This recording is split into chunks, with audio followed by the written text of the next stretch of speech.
Hello and welcome to my channel.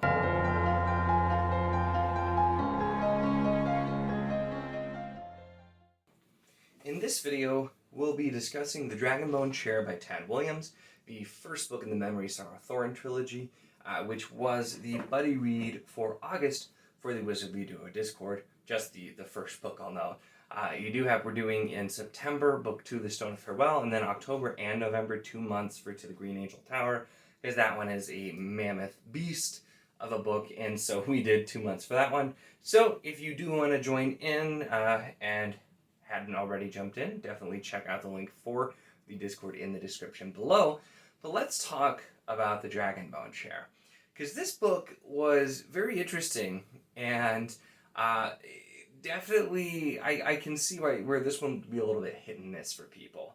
In the Discord, a lot of people talked about how slow the start was, that we do kind of have the, young, whiny male character, which is definitely a trope that you do see. There's a lot of the classic kind of fantasy ones that have the complaining kid, and that's normally something that really annoys me. And sometimes if a book has a really slow start, that'll bother me too. I really didn't have any issues with how that worked in this book. We do have the first chunk. There's a lot of time passing. It's not communicated super well at the time that a lot of time is passing, but there are comments made later that kind of put it into perspective.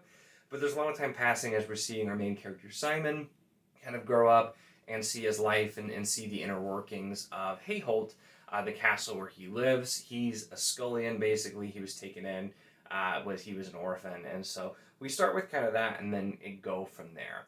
So that's really the first thing to note, is that I would consider this to be slow burn type fantasy. Now that's something I have discovered that I really, really enjoy. A lot of the slow burn stuff I've been reading, like Robin Hobb, like Kate Elliott, the stuff like that has been things that I've really, really loved because of the way that it's done. The prose here is fantastic. So if you're a prose reader, I don't think you'll have too much trouble. Because the prose and just reading the story, I just was enjoying myself, and so the slow start really didn't bother me.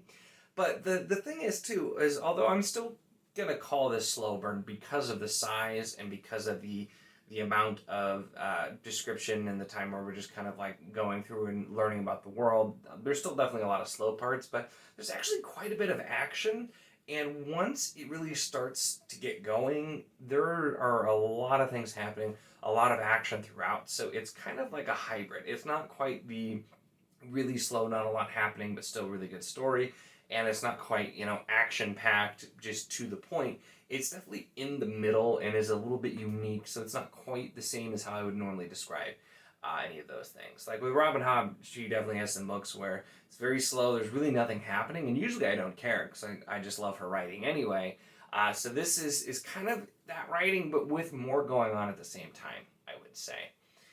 The young, annoying protagonist too usually would bother me a bit more. Like I hated that in the Belgariad, but I feel like the approach here is done a bit better because of the fact that, yeah, our main character is kind of annoying, but we're also shown that he's just like the spacey, head in the clouds type kid, and he's just kind of thrown into the situation that he really didn't ask for, and doesn't really know what's going on. But we don't get people like constantly berating him or like keeping secrets from him.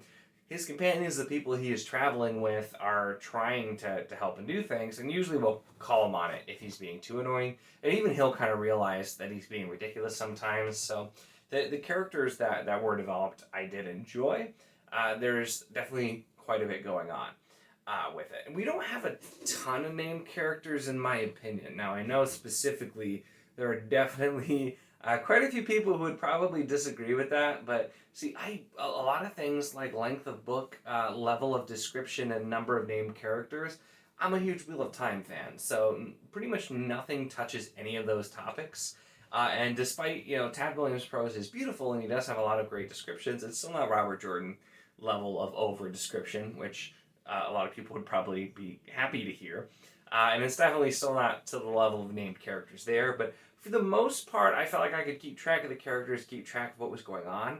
But something I really loved that seemed to be very intentional is Williams would actually make fun of himself and make fun of the story a little bit throughout by having dialogue where like a bunch of names would be rattled off, and one of the characters will actually think or say something like, "Oh my gosh, there's so many names. How am I ever going to remember all of those?"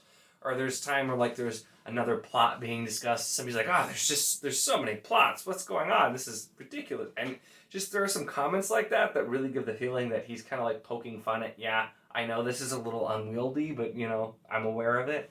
And from reading the author note at the beginning too, it sounds like when he wrote this was the Dragonbone Chair. It sounds like it was only his second published novel, and the first one was about cats, so pretty different. But he originally didn't want to work on this so early in his career because he felt like he wasn't going to be skilled enough to bring it to life. And I mean, after reading this, there are definitely things that I think could have been done a little bit differently. But man, he is a very talented author, and I'm super excited to get to the rest of this just because of how well this was written. There were just some seriously beautiful descriptions, and I know that doesn't do it for everyone. And I did in the Discord too. Some people are like, you could just take these whole pages out, but it really immerses me in the world and is something I do enjoy. So I really do like prose. I like a lot of slower burn stuff, and I've really begun to get very patient if something is going slowly but seems like it has promise. If I'm reading something and it's going really slow and there's nothing that's drawing me in, then I'm going to get impatient. But I've read more and more slower build-up type books that I've learned that that's something I really enjoy. So that's the one thing I will note is it does have a slow start. It does have a fair amount of description and really nice prose. It's not like purple prose, like over the top, but it's very excellent prose, and it's just very well described. We do get a lot of people, so those are kind of the common things, which granted, this doesn't look huge, and it's like 630 some pages, I think. But it's got pretty small text, and it's a full-size paperback. So it's definitely longer, I feel like, than it looks to. So that's the other thing, and brings me to the thing I definitely think could have been done differently, even though at the time I understand why it was done the way it was. Especially when this was published, trilogies were the big thing. There weren't a lot of things that weren't trilogies, especially this sort of thing, and so we have 3 books, the last one being ridiculously long, and very famously to Green Angel Tower had to be split into 2 parts for a paperback release because it was just too big and they couldn't have printed all of that together, and so it's understandably there's a ton here, and so that will be interesting to see if there are a lot of slow parts there or not, or how it works, but I'm excited to find out.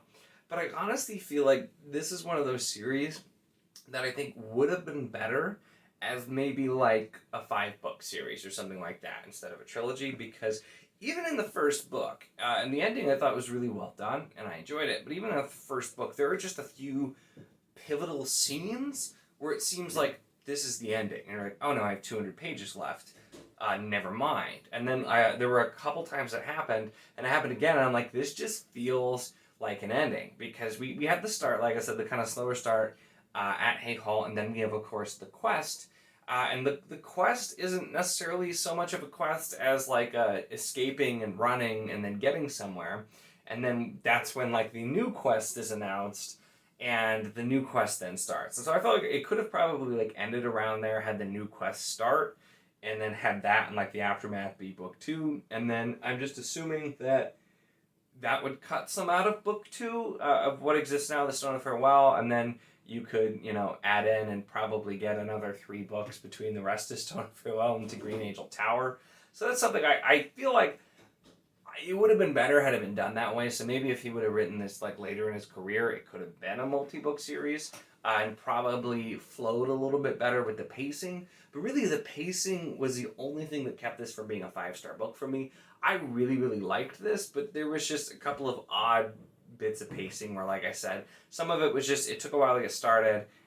We got to kind of natural endings and then just kept going. And so there were some things like that just definitely made it a little odd, but this is still, I gave this like a 4.5, I think. So, it rounds up probably to 5 at that point. But really, I struggled to find a lot of fault with this. And I know a lot of other people did with reading it because of, like I said, the slow start, all of the names, and a little bit of whiny character. But this is just one of those novels that it's so well written that it's not even like I'm overlooking the flaws. It's just they did not really bother me at all. Like, I'm aware that they're there. with some of those things, but it all kind of serves the story, and that's the most important part. A lot of times tropes are just kind of there to be like, it's the trope, we got to throw it in. Nothing feels like that here.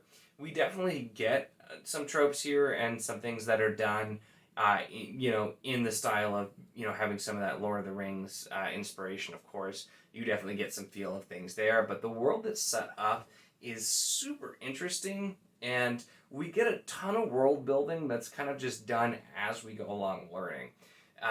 We know we have our human characters, of course, in the land of Osten-Ard, and there's going to be a lot of war starting as kind of the premise because of some things that happen. The very basis of the book is, and he's called Prester John, but he's like the High King. He's very old and he dies. That's the synopsis. That's not a spoiler. And then it's like his sons, and then dealing with the aftermath of him dying, who he was one of the people who had really like unified the different kingdoms. So we're looking at that, but then there's bigger plot lines going on and kind of the light versus dark, because we have the big bad, the evil, who's trying to like come back and wipe out humanity. We have too, and the way it's set up is like, there were, before humans came to the land of Osten-Ard, there were called the Scythi, who are kind of like elves, basically, is what it seems like, how they're described. And they live there along with all kinds of other creatures, including like trolls, and like other things called diggers. I can't remember what their other name was. But there were all these other creatures. We have like dragons in this world, and all of them had lived there before, and then humans kind of like slowly spread. And for the most part, the other creatures didn't really care, as long as they weren't like, encroaching. And then of course, humans being humans decided they needed to wipe all of them out. And so that has mostly happened like hundreds of years ago. So they're mostly looked at as mythical in a lot of areas, unless they come into contact with giants. I forgot to mention there are definitely giants too. But we slowly get to learn more about those different species and about the history of things that have happened, and it's done in a really, really well done way. That's something that can be hard, is to really get the world building in where it just doesn't feel like an info dump. And to me, this did not at all feel like it was info dumping. It was usually stories being told for a reason, or like talking through different parts. I thought it was done really well, at least for me, with the way that the world was built. And it set up a ton of interesting things, because there is so much that happens in this book. And that's why, like I said, this could have easily been split into a couple of different books, just this first book, because of the fact that there was just so much that's going on. A ton of action once you really get into it. So that's definitely something to note, because I talk about how it's kind of like slow and there are a few pacing issues, but it really, once you kind of get into the heat of it, it's hard to put down. There's like really not a dull moment. There's so much happening constantly, and so that was super interesting. I do have to mention that my absolute favorite character so far, and I doubt this will change, is a troll by the name of Binnabik. And Binnabik is just, for one, hilarious, and he kind of fills the role of like a mentor in a way, except definitely with a big twist on it. But he's a troll, and just very, very, very quickly, I just grew to love him and everything he says, because he'll constantly be using these like troll phrases and just for different things. And there were so many of them. Like one of them was, like my people say, send the man with a greasy tongue to lick the horseshoes or something. Just like saying don't, we don't want like useless flattery. That's not something we're looking for. And there were all these different sayings, and they were just, some of them were odd, but they were just really great. And I really enjoyed them, and just the character in general was fantastic. We get, with some other creatures as well, that we get to see some other, I should say, species, because most of them are humanoid. But then we also get to learn about these different kingdoms and areas within Osten-Ard that also have some pretty different cultures. So there is really a ton explored. This was one of those series that I had been meaning to get to for basically forever. I'd heard of it, it was on my list, and I'm really, really happy that I finally did get to this. It's also why I really like going back and reading classic fantasy, because there's a lot of good stuff these days, but there's so much classic fantasy out there that I feel like even with people aware, people kind of forget about it, or it doesn't get talked about anymore. And like, this is a series that doesn't matter how old it is extremely well written, and it's a quality that's not, commonplace just in general. So I'm very glad that I finally did read this. Like I said, we will be continuing the buddy reads of September, October, November for books 2 and 3. If you want to join in that, definitely feel free. It will be a lot of fun to continue here. And they are long books, but I feel like with a month per and then 2 months for the third one, it should give plenty of time, like I said, if you do want to join, or even if you need to catch up because you haven't read this yet, or maybe you're like Narsil in the Discord and are already on like the third book because you went ahead of us, which is okay too. But we've had a lot of fun discussion about this, a lot of differing looks, and it's such an interesting story. There are some twists and turns and hints and riddles that are being set up as well, which really make me look forward to the next one. There was a big twist that I felt like I should have gotten in retrospect because it seemed kind of obvious when I thought about it a little bit more, but it was done in a way that it didn't seem obvious until afterwards. And so then I was on the lookout for twists after this, and I really incorrectly made some like big like conspiracy theory type speculation, like maybe this is the case. And I was super wrong on a few things too, but it was fun to theorize. There was definitely enough going on to theorize as well. And there's a few things too. I have some theories about things that are going to come into play in book 2 as well, based on some things that were said, but that weren't really talked about in this book yet. So I'll be interested to see. But this really is a book that has a lot of the classic fantasy feel. It's got different species. It kind of has some like Norse mythology behind it. I will mention, because I didn't commit it as much to memory, but a lot of people commented that Game of Thrones and A Song of Ice and Fire in general was like heavily inspired by this. And a lot of people were drawing a lot of parallels, seeing things that Martin had pulled from here for inspiration. I didn't like A Song of Ice and Fire, and I really enjoyed this, so take that as you will. But you may, if you've read A Song of Ice and Fire and then go to read this, you may notice some of those things too, which I really didn't. But it's got good characters, fantastic world building, great prose. We've got, prophecy and light versus dark and just a lot of the classic feels of fantasy, but there are a lot of things that aren't quite as they seem and are a bit more complicated as well. So this is definitely one I look forward to continuing to sink my teeth into. If you enjoyed this video, make sure to give it a like. Check the link in the description once again for the Wizardly Duo Discord if you want to join the buddy read for this or talk about this or any other books. And of course, if you'd like to see more of my content, make sure to subscribe.